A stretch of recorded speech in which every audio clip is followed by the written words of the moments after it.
Howdy folks, welcome to Harres Maker Shop. I do appreciate you clicking on the video, and if you're a return viewer, I really appreciate you coming back and checking this one out. Today we've got a Spalted Maple gold resin blank on the lathe. When we first start, it's about 12 inches by 4 inches deep. It's pretty out of round, so we start out with just doing some roughing. And you'll notice I'm wearing a glove on this. When you're roughing out these resin blanks, those shards flying off there will get you, and it hurts. So I typically wear a glove to keep my hand from getting all caught up. I know some people say you risk an accident, losing a finger if that thing gets caught up, and you're completely correct. As long as you keep your fingers behind the tool rest, you should be okay. And just a quick spoiler alert, I finished this turning with all my digits, so obviously that worked out for me. So sit back, relax, enjoy the turning. I'll stop babbling along, and you can just listen to the shop sounds going on. You might hear some humming in the background. I actually have a CNC running some jobs in the background, so it gets a little noisy. So, well, enjoy. Again, thank you all for being here, and I'll stop babbling now.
So here you see me picking away at the bottom of this bowl blank.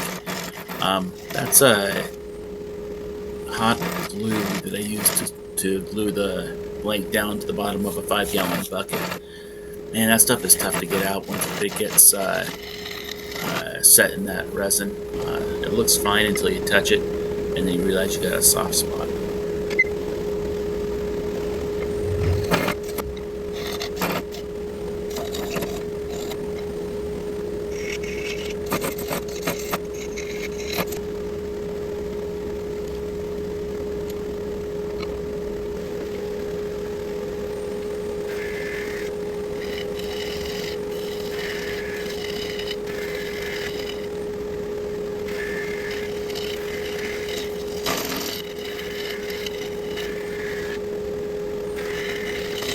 So you'll notice that chunk on the tenon I just turned. That was a void in the casting. To fix that, I'm going to put some Total Boat UV resin in there.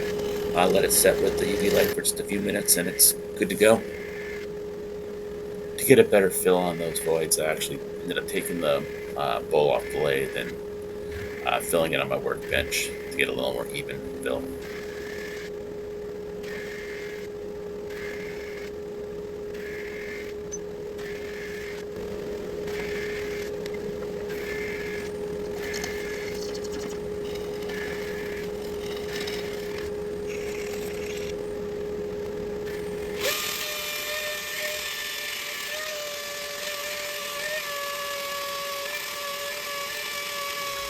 Well, you made it to the point where we turn the bowl around and start hollowing out. So thanks for sticking with me.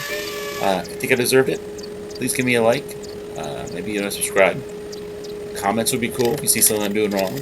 Let me know. I can try to address it on the next one. So thanks again.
Here you'll notice I'm busting out a 1, 2, 3 block. For those who don't know what they are, they're just a block that it's 1 inch tall, 2 inches wide, and 3 inches long, something like that. I'm using it just to check how flat my base of the bowl is.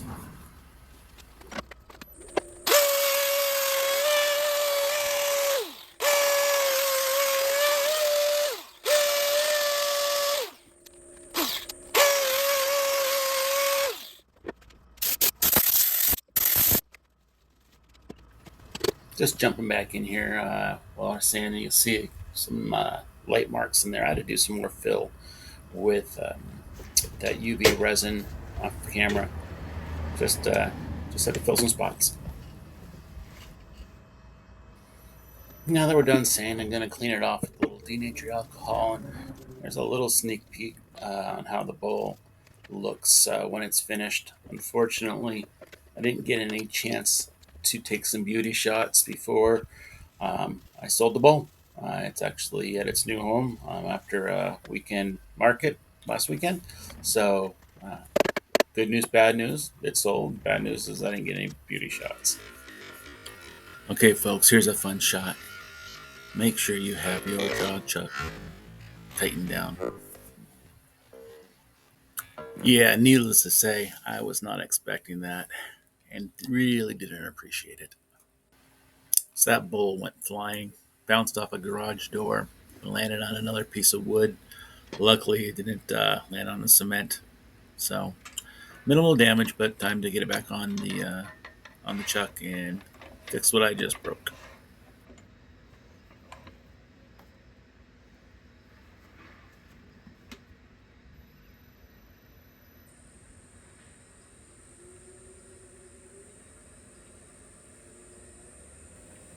So now with the bowl back on the cold chuck, we get back at it.